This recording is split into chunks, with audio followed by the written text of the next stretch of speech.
What's up, NFL fans? Welcome back to the channel, Revis Talk Sports. This is the regular season finale for my spread picks and total predictions for Week 18. Before we get into the playoff predictions for next week, without further ado, let's hop into the Week 18 spread picks and total predictions. Saturday slate, we had the Cleveland Browns versus the Baltimore Ravens. On Monday, the lines were at 17 and a half.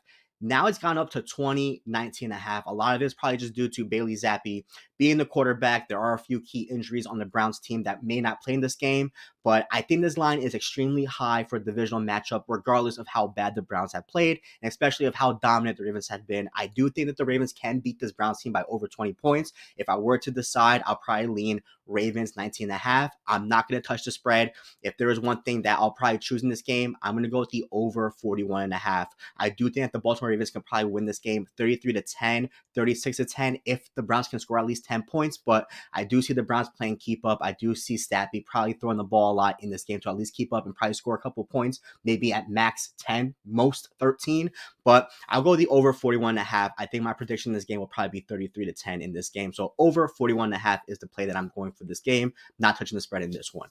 Next, we had the Cincinnati Bengals versus the Pittsburgh Steelers. Right now, the line is at 2.5. It did start on Monday at 1.5. I think at most it went up to 3. Now it's down to 2.5. A lot of momentum is on both sides. The Bengals know that if they win this game, they have to pray for the Dolphins and the Broncos to lose to at least get into the playoffs. Meanwhile, the Pittsburgh Steelers, they're on a 3-game losing streak, and I really doubt that they want to lose 4 games in a row going to the playoffs because that could probably hurt their confidence just a bit. The Steelers do have an extended rest coming to this game as their last game was on Christmas against the Chiefs, but I'm going to go with the Bengals minus 2.5. I just have a very hard time believing that this Pittsburgh Steelers defense, especially the pass defense, is going to slow down this hot Cincinnati Bengals offense. Joe Burrow has been on fire. Jamar Chase and T. Higgins had a very solid game, especially been very solid the past few weeks. So I have a hard time believing that the Steelers will probably stop them defensively in the past. I'm going to lean Cincinnati Bengals. I think the Cincinnati Bengals win outright, so I'm going to go with the Bengals minus 2.5. As far as totals, I'm going to go over 47.5. I think the Bengals are going to throw the ball a lot in this game, so at least probably try to embarrass the Steelers and prove a point that they belong in the playoffs. Meanwhile, the Steelers have had extended rest going to this game. I think the offense picks up a little bit. I do see George Pickens getting involved, and I do see Wilson trying to keep their team alive and try their best to at least win this game. I do know that the Baltimore Ravens beat the Browns. The Steelers cannot win a division, but the Steelers do need a win going to the playoffs to get their confidence and their morale back. And I know Tomlin is not going to want to lose 4 straight. I think this game will be a shootout, back and forth game. Give me the over 47.5. Next, we have the New Orleans Saints versus the Tampa Bay Buccaneers. Right now, the line's at 14. It did start at 13.5 early in the week, but I'm going to lean Buccaneers minus 14. I think the Buccaneers can blow the Saints team out by probably 20 points. The Saints team really struggles to move the ball, really struggles to put up points. This is a divisional matchup, so anything can happen in this game, but the Buccaneers have been very hot. They did embarrass the Carolina Panthers last week, and I do expect the same in this game. So I'm probably going to lean Tampa Bay Buccaneers minus 14. As far as the totals, I'm going to go over 43.5. Here's why. In 5 divisional games, the Buccaneers have gone over in 5 of them. And in 5 divisional games for the Saints, they are 4-1. So pretty much over 80% hit rate in over NFC South divisional games. I think this will probably be a shootout. I do see the Buccaneers probably scoring about 35, probably up to 40. And I do see the Saints try to play keep up in this game. But the overs have been hitting a lot in NFC South divisional matchups. I'm going to continue that trend. Give me the over 43.5. Next, we have the New York Giants versus the Philadelphia Eagles. Right now, the line is at 2.5. I understand the Giants put up a lot of points on the Indianapolis Colts, but they are going against the defense.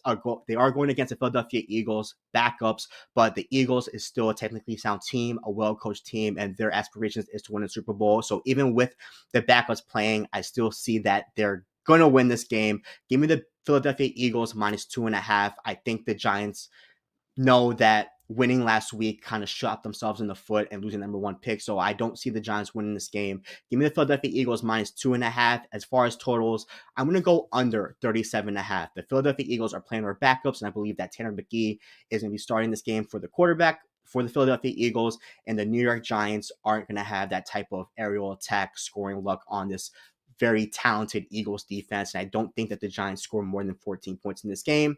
I'm probably going to go 24-13 this game. So give me the Philadelphia Eagles minus 2.5, and I'm going to lean under 37.5. Next, we have the Chicago Bears versus the Green Bay Packers. Right now, the line's at 10. It started the week around 9.5.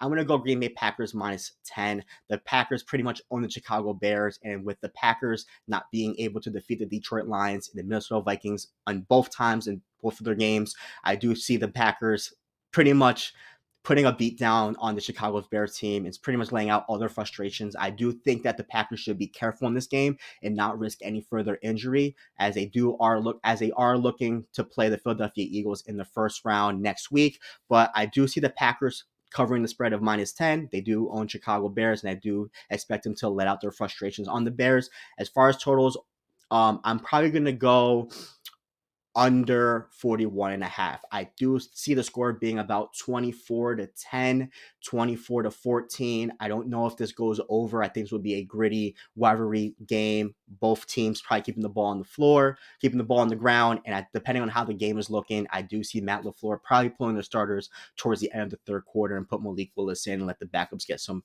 reps. But I'm going to go Packers minus 10 and give me the Packers and Bears under 41.5 total. Next, we have the Buffalo Bills versus the New England Patriots. Right now, the line is at 2.5. It did creep up at 3, but it's down to 2.5. It does look like Drake May will be playing this game, which is huge for this offense as they try to at least win this game and end the season on a good note, trying to see what they can do in the offseason to kind of start their rebuild. The Buffalo Bills will start Josh Allen probably for a series, maybe a quarter, but they'll start to put in their B team in to at least get some reps and see what they have after their first teamers. But I don't know how I feel about the 2.5 in this game. If anything, I'll probably buy the extra 1.5. So I'll take the Patriots at +4. I think the Patriots can make this game pretty interesting, keep it close, and I think Drake May will probably just do whatever he can to at least have a nice tape against the Buffalo Bills B team and go into the season in 2025 to see what this Patriots team could do to rebuild. But I'll go Patriots at +4. I buy the 1.5. As far as totals over and under, I'm going to go under 36.5. I do think that the Buffalo Bills B team might not score a lot of points in this game, and the Patriots offense has been subpar this whole entire season. So I don't see a lot of points being scored in this game. I'm going to lean under 36.5 at Foxborough. Next, we have the Carolina Panthers versus the Atlanta Falcons. Right now, the line is at 7.5. It did start the week at 8.5, but it's gone down to 7.5. But I don't know how I feel about taking the spread. If I were to choose, I'm going to go with the Atlanta Falcons at minus 7.5. I think the Falcons can beat this Panthers team by at least 10 points. J.C. Horn isn't playing, so I think there's a big gap in this pass defense for the Panthers. I do expect Michael Penix to have a nice game in this game, especially now that the Falcons are praying for the Buccaneers to lose and then winning this game to at least win the division and get into the playoffs. But I do see 100% effort on this Falcons team, especially trying to embarrass the Panthers team. If I were to choose a spread, I'll go 7.5, but I'm not going to go spread in this game. I'm going to hit the total. Give me the over 48.5. Like I said before in the Buccaneers Saints game, NFC South teams, especially in divisional games, are hitting at an 80% in over hit rate in overs. I'm going to go over in this game. I think this game could probably be 33-20. So give me the over 48.5. My best play will be the total in both of these NFC South games. Washington Commanders versus Dallas Cowboys. The line just started at 3. A lot of momentum is going to the Commanders. Now it's gone up from 3 to 6. I'm going to tease this Commanders game down. I'm going to tease it from a Commanders -6 down to a -2. I do think that the 6 is a bit too rich. I understand that the Dallas Cowboys have not been the best covering spread at home, but you don't know what happens in divisional games. We did see the Dallas Cowboys get a shocking victory against the Commanders at Washington. I know that CeeDee Lamb is out for the season. He won't be playing this game, but where things do happen in divisional games, I'm going to stay away from the 6 number. I'm going to tease it down. Commanders -2. I'm going to have that in a 2-team teaser parlay. In terms of totals over and under, I'm going to go under 43.5. I think the Dallas Cowboys will have a hard time scoring this game, especially with no CeeDee Lamb. And I do expect the Commanders to not only win this game, but beat this Cowboys team by a nice margin. But I don't think this hits over 43.5. I just think that the Cowboys having a hard time scoring will keep this game under. Give me the under 43.5 in this game.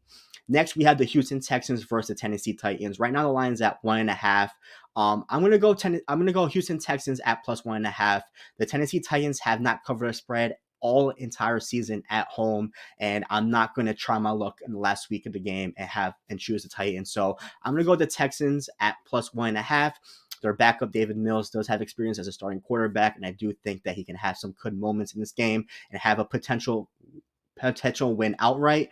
Give me the Houston Texans at +1.5. No faith in this Texans team. I am going to go over 37. I do see that the Texans will probably throw in their B team at some point in this game, and I do see that Mason Rudolph will probably throw a lot in this game to at least try to get an upset and at least beat the Texans at home. But I'll go over 37.5. I can see a shootout between David Mills and Mason Rudolph in this game. So I'll go over 37. Jacksonville Jaguars versus the Indianapolis Colts. Right now the line is at 3.5. It did start the week at 5.5. A lot of momentum is going over to the Jacksonville Jaguars. They just announced that Anthony Richardson is out for the season. In back-to-back seasons, they will be rolling out Joe Flacco. I don't have any faith in its Colts team with Joe Flacco. I understand the Colts are undefeated at home against the spread as a home favorite, and they are undefeated against the spread against divisional teams. But if they're rolling out Joe Flacco, I have no faith in this Colts team, especially the kind of beatdown they got against the New York Giants. I'm going to take the points with the Jacksonville Jaguars. It's Max Jones' last game on his rookie deal, and I believe that he'll probably go out and show out in this game and prove that he deserves a contract elsewhere. I'll take the points with the Jacksonville Jaguars. So give me the Jacksonville Jaguars at +3.5. As far as the total, I'm going to go over 43.5. The Jacksonville Jaguars defense hasn't been good all season. The Colts defense looked really bad against the New York Giants. I do see that both teams will score points on one another. High scoring game. I'll take the over 43.5 in this one. Kansas City Chiefs versus Denver Broncos. Right now the line is at 10.5. It did start the week around 10, 9.5. I'm going to go Kansas City Chiefs at +10.5. This is Carson Wentz's last game on his one-year deal as a backup for the Chiefs. I'm sure he's going to do whatever he can, similar to Mac Jones, to at least put up a performance, get a contract elsewhere. And I still think that the Chiefs B team is pretty solid. Andy Reid is still going to call the game. Steve Spagnuolo is still going to call the game. So regardless of the starters not playing this game, I still see the Chiefs putting up a fight in a divisional matchup against the Broncos. I do think that the Broncos win outright, but I like the Chiefs to cover that +10.5. So give me the Chiefs +10.5. Over, under, I'm going to go over 40.5. I think Wentz will have his moments to score on this Broncos defense because the Broncos defense the past few weeks has not looked good. They gave up a lot of passing yards, a lot of total yards in general. I do see that Wentz can throw a lot, and at least this Chiefs team scores some points in this game. And the Broncos are going against the Chiefs B team, so I'm sure the Broncos will score points as well to at least win this game outright and at least score a lot of points against the B team. But give me the over 40.5 in this game. LA Chargers versus the Las Vegas Raiders. Right now the line's at 4.5. I'll take the Chargers at -4.5. I think the Chargers team is really solid. They play really well on the road, especially their defense. They're number one defense on the road and points allowed. So I do think that the Chargers will win this game outright, probably by at least a touchdown. So give me the Chargers at -4.5. As far as totals, I'm going to go under 41.5. I think this could be a potential low-scoring game. The Raiders defense has stepped up. I don't think that the Raiders will upset the Chargers, but the Raiders defense has stepped up. The Chargers defense has been solid. I think this could be a very low-scoring game, probably 23-10. That's what I'm getting a feel of. So maybe 23-10, at most 27-10, 27-13. I'm going to go under 41.5 in this game. Next, we have the Miami Dolphins versus the New York Jets. Right now, the line is at 0.5 point. It did start the week favoring the Miami Dolphins by 2.5, 2. But the status of Tua Tagovailoa is not looking good. He's suffering a really bad hip injury. Snoop Huntley has been the starter throughout practice this week, so it doesn't look like we'll have Tyler Huntley be the starter for the Miami Dolphins. And for the New York Jets, this is Aaron Rodgers' last game as a New York Jet and potentially last game in the NFL. So there's a lot on the line for both of these teams. The Miami Dolphins know that if they win this game, they could potentially sneak into the playoffs depending on how other teams perform. And the New York Jets, can they get a one last hoorah for Aaron Rodgers and end the season on a good note? I don't like this game. I probably won't touch this game. There's a lot of uncertainties for both of these sides. I don't like how this Miami Dolphins offense has looked with Snoop Huntley commanding this offense, and the Jets have been really terrible all season. But it is going to be very, very cold at MetLife Stadium. It's going to be between 20 to 30 degrees during game time. I'm going to lean Jets. I don't like this game, so I'll probably go taking the plus 0.5 point for the Jets. And as far as totals over and under, I'm going to go under 38.5. The Miami Dolphins offense isn't explosive without Tua, so I do see the Dolphins not putting as many points in this game. And the same thing for the New York Jets. The season has been terribly bad all season, and they've struggled to even score points against Buffalo Bills. So I think this will be a very low-scoring affair. Give me the under 38.5, but Jets plus half a point. Seattle Seahawks versus the LA Rams. Right now, the line is at 6.5. It did start the week at 3. A lot of momentum going to Seattle Seahawks now that the Rams are going to be starting Jimmy Garoppolo as a quarterback. We're probably going to see the B team for the LA Rams. I do think that Seattle Seahawks win this game outright. I do not like the 6.5 in this game, especially in the divisional matchup at LA. I'm going to tease this down to 2. So I'm going to tease I'm going to do a teaser parlay with Commanders -2, Seattle Seahawks -2. That would be my 2-team teaser parlay for this week. And as far as totals over and under, I'm going to go over 38.5. The Seattle Seahawks are going to go into this game very pissed off because they not only lost the division to be divisional winners, but they know that that loss to New York Giants is pretty much the big game that kind of kicked them out of the playoffs. I think they expressed a lot of their frustration in this game, so I think this will be a high-scoring game for the Seattle Seahawks side. I think they put up a lot of points. And the LA Rams, I understand their B team is playing, but this is a divisional matchup. Jimmy Garoppolo is a veteran quarterback. I know he hasn't been the best the past few years, but Jimmy Garoppolo, still a veteran quarterback, still a divisional matchup. I think this will be a high-scoring game. I can see this being about 30-20. I'm going to go over 38.5. San Francisco 49ers versus the Arizona Cardinals. Right now, the line is at 4.5. It did start the week at 3. With the injury to Brock Purdy, he is not going to start this game. We're going to have astronaut Joshua Dobbs being the starter quarterback against his former team. I'm going to go 49ers at +4.5. I have no faith in this Cardinals team. I have no faith in Kyler Murray. And I think that Joshua Dobbs can probably have some good moments in this game and keep this game close, potentially win this game outright. But this could be a very close game. I'm going to go +4.5 San Francisco 49ers. As far as totals, I am going to go under 42.5. I think this could be a very low-scoring game. The 49ers defense is still very solid, and the Cardinals do perform really well at home. I think this will be a very gritty last week of the season, divisional matchup between these two. I'll go under 42.5. And last but not least, we have the Minnesota Vikings versus Detroit Lions. Right now, the line is at 2.5, and it's been at 2.5 throughout the whole entire week. I do not know how I feel about 2.5 against these two teams trying to get the number 1 seed in the NFC side. I'm going to give the extra point towards the Minnesota Vikings. I'm going to take it from a 2.5 up to a 3.5. I think this game comes down to within a field goal. It probably takes a game-winning field goal. I'm going to take the Minnesota Vikings at +3.5. As far as the totals, I'm going to go over 56.5. I think both teams are capable of dropping 30 on each other, and I can see this game being 31-34 or 34-37, which is why I think it's very important getting that 3.5 for the Minnesota Vikings. But as far as totals, I'm going to go over 56.5. Thank you so much for watching this video. If you enjoyed the content, please give the video a thumbs up and comment below on your Week 18 spread picks and totals. Thank you so much, and catch you guys next week for my playoff predictions.